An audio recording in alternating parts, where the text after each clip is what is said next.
A'udhu billahi minash shaitanir rajim, bismillahir rahmanir rahim.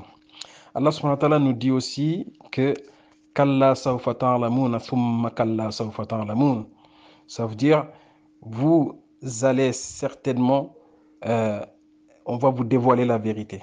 Hein. On va vous dévoiler la vérité. Lorsque vous serez enterrés, lorsqu'on sera tous enterrés dans nos tombes, c'est ce jour-là en fait qu'Allah subhanahu wa ta'ala va nous dévoiler la vérité. Jusqu'ici, c'était juste une science. On savait ce qui nous attend. D'accord? C'était de la théorie. Mais le jour où on sera dans la tombe, ça, ce sera de la pratique. Allah subhanahu wa ta'ala va nous montrer avec une science certaine.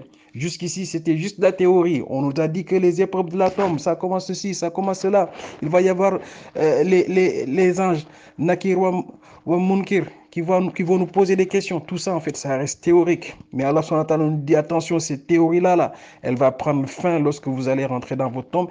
Et là, ce sera de la pratique. Vous allez voir, vous allez réaliser avec la science certaine, avec la certitude, ce qui vous attend. Et Allah subhanahu wa ta'ala nous dit que la fournaise nous attend déjà en fait dans cette tombe-là. Si justement on n'a pas prêté attention à ce pourquoi Allah subhanahu wa ta'ala nous a créés. Si on a été dans cette vie-là à courir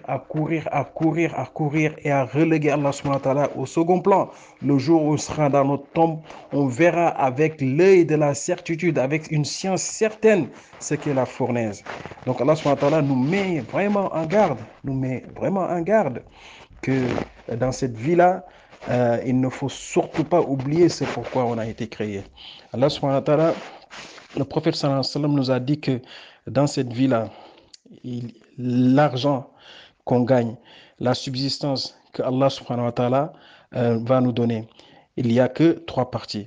La première partie, c'est quoi? C'est ce que tu as déjà mangé.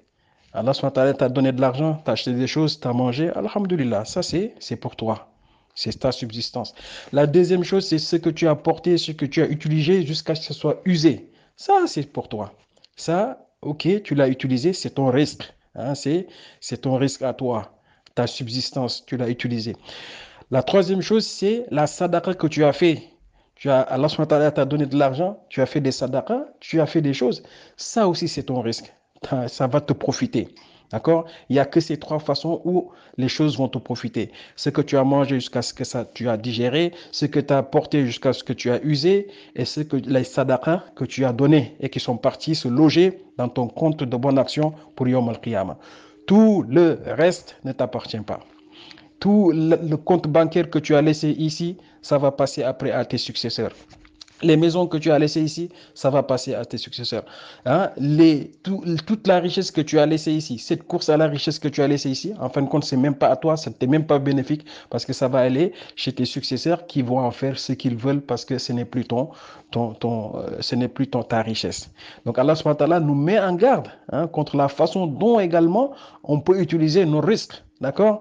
De ne pas oublier de faire des sadaqas, des choses qui vont t'apporter, Inch'Allah, plein de bonnes actions, fi dunya, mais également fil akhirah. Inch'Allah, je vais m'arrêter là, je reviendrai plus tard.